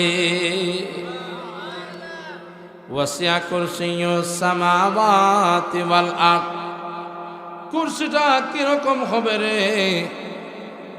এত বড় কুরসি, আসমান জমিনকে এই কুরসি পরিবেষ্টন করে রাখছে। আসমান আর জমিনের চাইতে কুরসি বড়। যেমন ভাবে একটা ডালের মধ্যে 7টা দিরহাম রাখলে ডালের কোনো ঠের হয় না, গাছের ডাল, ঠিক তেমনি ভাবে কুরসির মধ্যে আসমান আর জমিন পরিবেষ্টিত। ওয়াসিআ কুরসিয়ুস সামাওয়াতি ওয়াল আরদ ওয়ালা ইয়াউদুহু হিফযুহুমা। আল্লাহ সম্ভব, জোরে কোন সুবহানাল্লাহ। আল্লাহ সব কিছু পারেন, অসম্ভব আল্লাহর জন্য কিছুই নাই। ওয়া হুয়াল আলিয়্যুল আযীম, আল্লাহ হলেন সুউচ্চ আর মহামহিমাময় আল্লাহ। এই জন্য আল্লাহর পরিচয় পেয়ে গেলাম, আমাদের জীবনটা বরবাদ হয়ে গেছে। জীবন মরণে আর কবর হাসরে, দেখিও আমরা রে আল্লাহ সদয় নজরে। জীবন মরণে আর কবর হাসরে, দেখিও আমরা রে আল্লাহ মায়ার নজরে। দেখিও আমরা রে আল্লাহ মায়ার নজরে। এই জন্য আমরা সবাই আল্লাহর কাছে তওবা করি। আল্লাহর কাছে যারা তওবা করবে, আল্লাহ জিন্দেগির গুনাহ মাফ করে দেয়। তাহলে তওবা করতে হবে, তওবায়ে নাসুহা। আমরা আয়াতুল কুরসির মধ্যে আল্লাহর পরিচয় পাইলাম, আল্লাহর একত্ববাদের আলোচনা করলাম, মোটামুটি শেষ করলাম। এবার আসুন, আমরা যেহেতু এই মুহূর্তে আমাদের বয়ানও শেষ হবে, কিন্তু আল্লাহর কাছে তওবা করতে হবে। তওবা যখন করব, তওবা করতে দেরি আল্লাহর দরবারও দোয়া কবুল হতে দেরি হবে না। তাহলে তওবা কয়টা জিনিসের সামনে রাখতে তওবা করতে হবে? 1 নম্বর অতীতের গুনাহের উপর শর্মিন্দা, আর 2 নম্বর বর্তমান গুনাহ ছাড়তে হবে, ভবিষ্যতে আর কোনো গুনাহ করব না বলে আল্লাহর কাছে ওয়াদাবদ্ধ হয়ে তওবা করতে হবে। তখন আল্লাহ জিন্দেগির গুনাহ মাফ করে দিবেন। আল্লাহর কাছে অনুতপ্ত হতে হবে, অনুতপ্ত ছাড়া গুনাহ মাফ হবে না। একটা ঘটনা যদি আপনাদেরকে বলে দিই, তাহলে মোটামুটি বুঝতে পারবেন। আবুল আইস সামারকান্দি রহমতুল্লাহ আলাইহি তানবীহুল গাফিলিন কিতাবে উল্লেখ করেছে। আবার জুলফিকার রহমতুল্লাহ আলাইহি তার কিতাবেও লিখেছেন, ওমর রাদিয়াল্লাহু তাআলা আনহু একদিন মসজিদে নববীর দিকে আসতেছেন, হঠাৎ করে একটা লোক কাঁদতে আসে। ওমর রাদিয়াল্লাহু তাআলা আনহু চোখের পানি দেখে দেখে উনি নিজেও কান্দা শুরু করে দিচ্ছেন। এমনিতেই ওই লোকটাকে জিজ্ঞাসা করলেন, তুমি কাঁদলেন কেন? এমনি লোকটা আর কিছুই বলে না। তার কান্দা দেখে ওমর রাদিয়াল্লাহু তাআলা আনহু কান্দা শুরু করছে। এমনি ওমর রাদিয়াল্লাহু তাআলা আনহু তাকে নিয়ে আল্লাহর নবীর দরবারে নিয়ে হাজির হয়ে গেলেন। আল্লাহর নবী, বিশ্ব নবী রাহমাতুল লিল আলামিনের কাছে যাইয়া ওমর রাদিয়াল্লাহু তাআলা আনহু চোখের পানি চারতে আসে। আল্লাহর নবী, বিশ্ব নবী রাহমাতুল লিল আলামিন লক্ষ্য করে বলেন, ওমর রে, তুমি কেন এত ক্রন্দন করতেছো? ওমর রাদিয়াল্লাহু তাআলা আনহু ডাক দিয়ে বলেন, ইয়া রাসূলুল্লাহ, ইয়া হাবিবাল্লাহ, আল্লাহর নবী, ওই লোকটাই আমাকে কাঁদাচ্ছে। ও লোকটার কান্দা দেখে আর বরদাস্ত করতে পারি না। কারণ হলো দুনিয়াতে দেখবেন কারো মা যখন মারা যায়, বাবা মারা যায়, সন্তানরা কান্দে, অন্য অন্য লোকরাও কান্দে, কারণ এটা হইল দুঃখের কান্দা। ওমর ফারুক রাদিয়াল্লাহু তাআলা আল্লাহর নবীর দরবারে যাওয়ার পর চোখের পানি ছেড়ে ছেড়ে কান্দে। আল্লাহর নবী জিজ্ঞাসা করলেন, তুমি কান্দো কেন? ওই লোকটা আমাকে কাঁদাচ্ছে। আল্লাহর নবী বিশ্ব নবী রাহমাতুল লিল আলামিন বললেন, তাহলে ওই লোকটাকে একটু বলো আমার কাছে আসার জন্য। আল্লাহর নবী বিশ্ব নবী রাহমাতুল লিল আলামিন বলে দেওয়ার পরে ওমর রাদিয়াল্লাহু তাআলা ওই লোকটাকে আনলেন। আনার পরে দেখলেন ওই লোকটা চোখ থেকে পানি প্রবাহিত করা শুরু করছে, কান্দে আর কান্দে।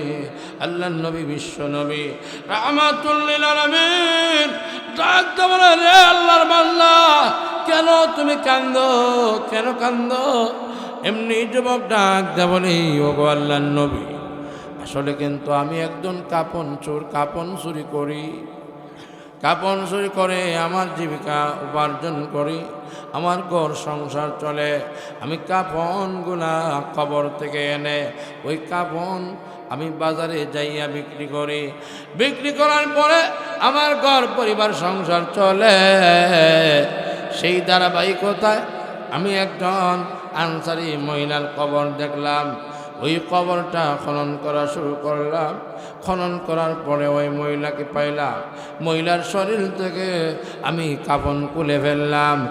এমনিতে খোলার পরে মহিলার চেহারা দেখে আমি আসক্ত হয়ে গেলাম। ওই কবরের ভিতরে আমি তার সাথে জিনায় লিপ্ত হয়ে গেলাম। জিনা করে আমি যখন কবর থেকে উঠলাম, হঠাৎ করে ওই মহিলার জবান খুলে গেছে।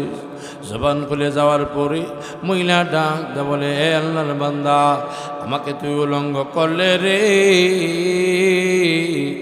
আজ কবরবাসীদের সাথে, কবর বাসিন্দাদের সামনে আমাকে উলঙ্গ করলি, হাসরের মাঠেও আমি উলঙ্গ হয়ে উঠতে হবে। আল্লাহর নবী গো, যখন এই কথা ওই মহিলা বলছে, আমার অন্তরে আল্লাহর ভয় এসে গেছে। আমি এখন আল্লাহর কাছে কীভাবে গুনার জন্য মাপ চাইব? ওগো আল্লাহর নবী, আমার গুনাহ কি আল্লাহ মাফ করবে? আল্লাহর নবী ডাক দিয়ে বলেন, তোমার গুনাহ বড় না আল্লাহর আরশ বড়? এমনিতেই লোকটা বললেন, আমার গুনাহ বড়। আল্লাহর নবী জিজ্ঞাসা করলেন, আরে বান্দা, তোমার গুনাহ বড় না কুরসি বড়? এমনি লোকটা ডাকতে বলে, আমার গুনাহ হইল বড় কুরসির চাইতে। এমনিতে আল্লাহর নবী যখন জিজ্ঞাসা করলেন, তাহলে কি গুনাহ করেছ? এই লোকটা ডাকতে বলে, হইতে জিনার কাজ করেছি গো আল্লাহর নবী, আল্লাহ কি আমাকে মাফ করবে? আল্লাহর নবী বিশ্ব নবী রাহমাতুল লিল আলামিন ডাকতে বললেন, এ তো জঘন্য অপরাধ করেছ, এতটুকুই বলছেন। এতটুকু বলার পরে ওই যুবক চোখের পানি তেরে তেরে নবীর দরবার থেকে চলে গেছে। মনে মনে চিন্তা করলো, আল্লাহর নবী বিশ্ব নবী যদি আল্লাহর দরবারে আমার বিরুদ্ধে বদুয়া দেয় রে, তাহলে আমি ধ্বংস হয়ে যাইব। এমনিতেই আল্লাহর নবীর কাছ থেকে ওই যুবকটা পাহাড়ের দিকে রওনা হয়ে গেছে। পাহাড়ে যাইয়া জঙ্গলে বাঘের ভয় নাই, জঙ্গলে অন্য কোনো প্রাণীর ভয় নাই, শুধুমাত্র জাহান্নামের ভয়, আল্লাহর ভয়ে। ওই যুবকটা সারা রাত্রে কাঁদছে। একদিন নয়, দুই দিন না রে, 40টা রাত্র অতিবাহিত করেছে শুধুমাত্র আল্লাহর দরবারে খাদ্য আর বলে, মাওলায়ে কারীম, তুমি গাফফার,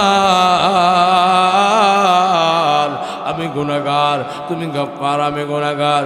তুমি যদি মাফ না করো গো, কে আমাকে মাফ করবে? তুমি যদি মাফ না করো, কার দরজায় আমি যাব?